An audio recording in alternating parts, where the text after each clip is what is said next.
Ketika kita bernapas menggunakan hidung, itu hakikat. Makanya niat ingsun mandeng pucuke grono nutupi babane wasa. Grono irung. Senjata kita itu grono itu loh pertama.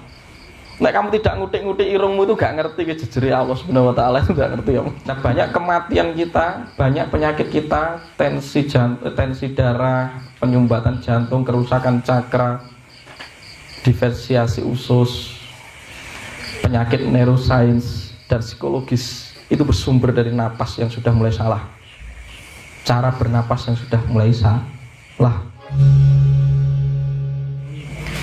Nah, kembali kepada hambekan atau napas.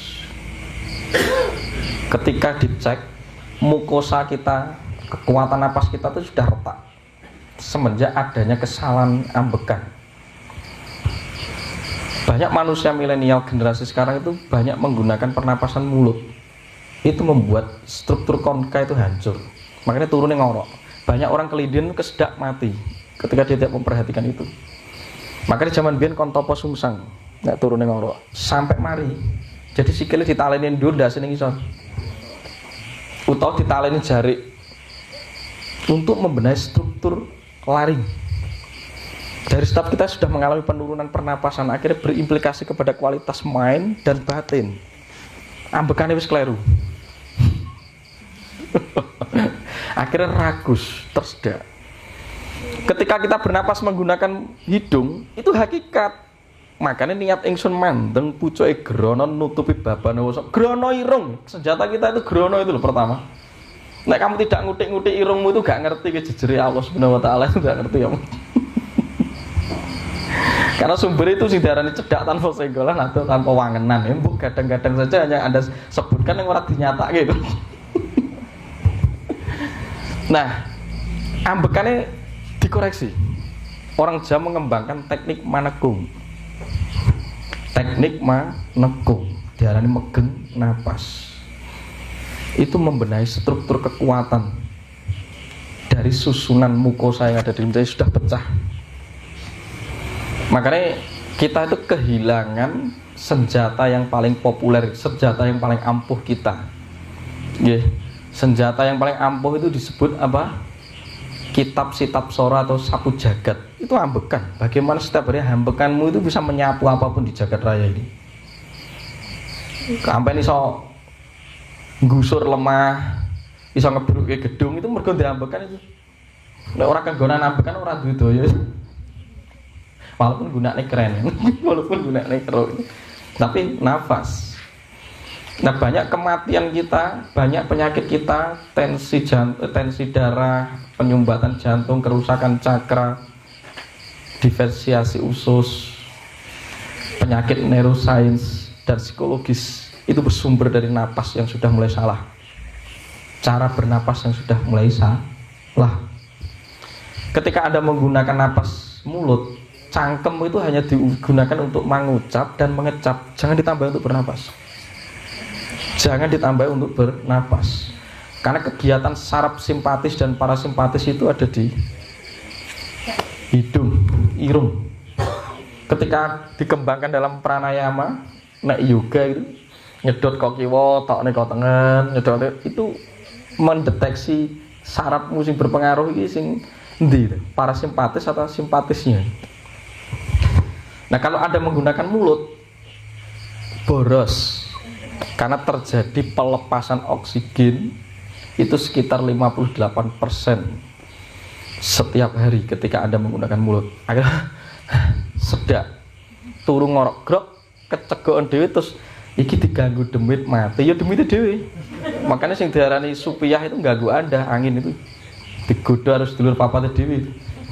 Itu yang diarani sapa? Imaloto. Aku nek turu meneh, hambekan itu akan mempengaruhi kelenjar yang ada di dalam otak kita tertinggi di yang memiliki duduk tempatnya cakra sahasra itu. Apa itu? Pituitary gland, kelenjar pituitary itu yang melepaskan vasopressin, hormon pertumbuhan. Jadi ini anak-anaknya di pertumbuhan itu rada angel tuh dicek napasnya, diajak untuk bernapas saat tidur. Makanya zaman biyen nek mangan alon-alon ben gak selalapen itu untuk mendeteksi ritme napas. Karena Anda saat mengunyah itu terjadi ritme nafas. Nek Anda ngematke, nek ora ya ora ngerti, itu ya zikir terus sebenarnya. Makanya nek mangan. Ojo disambi nyocot. Karena untuk mendeteksi ritme, nyetel frekuensi sendiri. Nah, vasopressin kita itu mengalami penyusutan produksi. Padahal itu digunakan untuk mempertahankan air di dalam tubuh kita saat kita tidur agar tidak merasa haus dan lain sebagainya. Tapi ketika vasopressin mulai berhenti, berimplikasi kepada jantung karena denyut mempercepat tubuhnya. Jadi ilusinya kamu tidak haus padahal tubuhmu sedang membutuhkan air. Akhirnya ujug-ujug lambene biru, sesoknya mati melilit. Nah, ini kan kita sendiri yang menjadi pembunuh atas hidup kita sendiri dan masyarakat kita sendiri. Karena ada pola-pola yang tidak terkoreksi. Maka pentingnya meditasi apa? Pentingnya semedi apa? Ya pentingnya kembali kepada kekuatanmu, hakikatmu sebagai sang pemangku nafas. Itu senjatamu, tidak pernah kamu olah, tidak pernah kamu ungkal. Sing kamu gadang-gadang hanya pusaka di luar dirimu. Untuk apa itu nanti? Pusaka sing jero iki lho sing dioleh sing itu. Kowe duwe keris sakti, akik sakti, tapi nek jantungmu blok ya ndak ada apa-apanya. Nek ginjalmu bocor ya ndak ada apa-apanya. Kembali lagi kamu akan menggadekan ke orang lain bahwa kamu harus golek tombol dan sebagainya itu.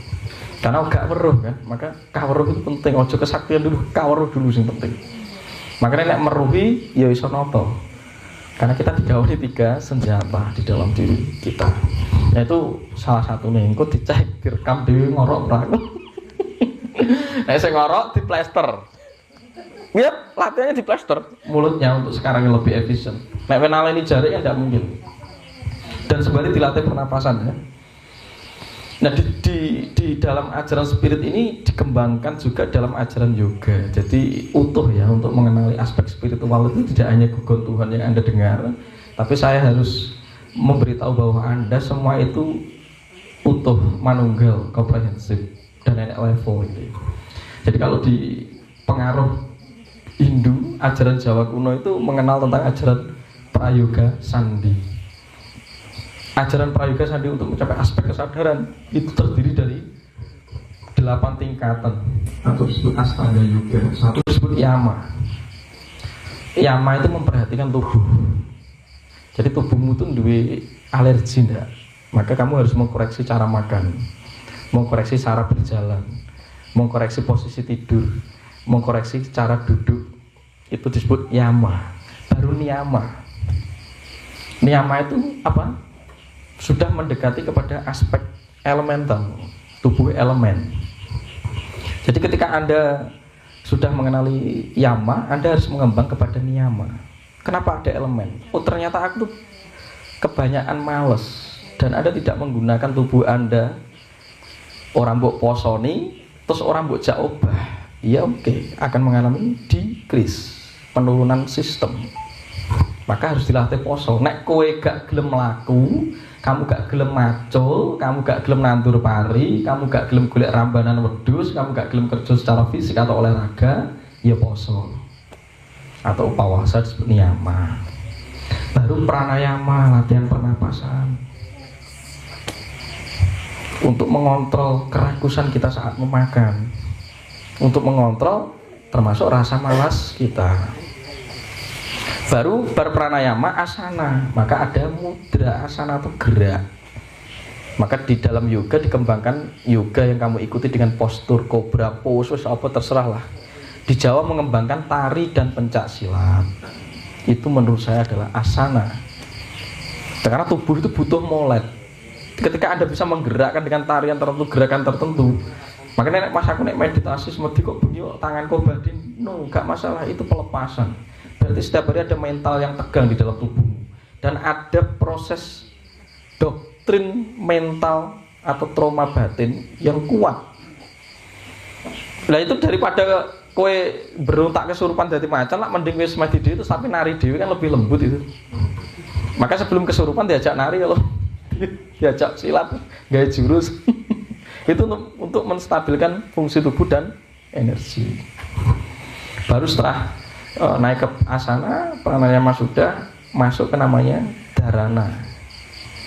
Dharana itu mulai mendeteksi tempat-tempat yang didesain untuk tubuh kita. Jadi seneng yang gunung, ngebleng, nyingkrih saka rame. Jadi nyingkrih ning gunung, gawe pertapan nek jaman biyen itu disebut dharana. Jadi ngerti, oh ketika aku di tempat ramai itu aku mudah terkontaminasi oleh budeke wong sak kiwa tengenku itu. Jadi aku perlu nyingkrih untuk recharge energi, untuk ngecas. Aku kudu ngebleng ning jero kamar, gak oleh ditemoni wong. Karena untuk merilis melatonin pada saat kondisi gelap, aku ngelakoni tirakat. Baru dhyana. Maka disebut dhyana lingga. Dhyana lingga itu sudah mau memasuki fase samadhi. Saat Anda sudah berdhyana, itu berat, asketik ya, itu sudah mengalami astetik. Jadi laku-lakunya mulai belajar petungan dino itu. Jadi sak tiba alang itu dihitung. Karena Anda tahu bahwa ada bioritmik di jagat raya. Itu juga teknik eling lan waspada. Jadi ini zaman biyen aku arep ngalor dihitung, pon wage kliwon. Dihitung neh lungguhe dino ning ndi, molone ning ndi, petakane ning ndi, itu untuk mengatur bioritmik. Terakhir samadhi. Suwung. Itu hanya teknik full mengembangkan nafas secara halus karena sudah dikikis dari tingkatan bawah. Tuh, utuh kan begitu. Nah, sekarang di dalam hidup Anda itu milih ndi, golek bahagia, golek ketenangan, gitu, golek keriangan, golek kesuksesan, golek ayam tentrem atau asketis. Kontrol Anda sendiri. Nah, saya menyarankan urip sak dermo nglakoni. Urip itu hanya berjalan, bertumbuh dan berkembang, itu urip. Tapi nek sampean wis nyimpul nih, wis gak urip. Karena urip itu cakra manggilingan, samsara. Tapi ketika di dalam hidup kita digawani senjata, bahagia, ketenangan, kestabilan, kesehatan, ini senjata itu. Ya Anda sebut trisula, industri, ya itu sebenarnya itu. Nah, Anda bisa menghadapi dinamika hidup dengan kondisi bahagia, ora kroso dinamikanya itu. Anda bisa melalui begitu saja. Terus enak wong sing milih ayam tentrem, aku golek ayam atur, yo gak salah nih, berarti dia sedang bersiap untuk menunggu kematian atau mencari tubuh yang baru. Nitis meneh. Tapi nek sampean sik rumangsa aku kudu nyelesekne saham, kafeku urung bangun. Sing dienggo adalah ketenangan dan kebahagiaan saja senjatanya. Untuk hanetepi laku yang belum selesai atau karma yang belum selesai itu. Yang nek kabeh wong njaluk ayam tentrem kabeh lumuh bangsane tidak mencapai peradaban tertinggi. Karena wis golek ayam wana prasta nyingkrih kabeh dari hirup iku. Gak imbang jagatnya itu. Jadi pilihannya ada di Anda. Nek Anda punya target untuk nyenengke uang, berarti Anda harus berada di dalam cara menyenangkan orang lain. Sukses, golek kesuksesan. Sukses secara materi, sekolahan, pembisnis apa sukses karena itu menyenangkan orang lain. Ketika Anda tahu bahwa menyenangkan orang lain itu juga menyenangkan saya, lakukan itu. Buka bisnis, karaoke, menyenangkan orang lain itu salah satunya.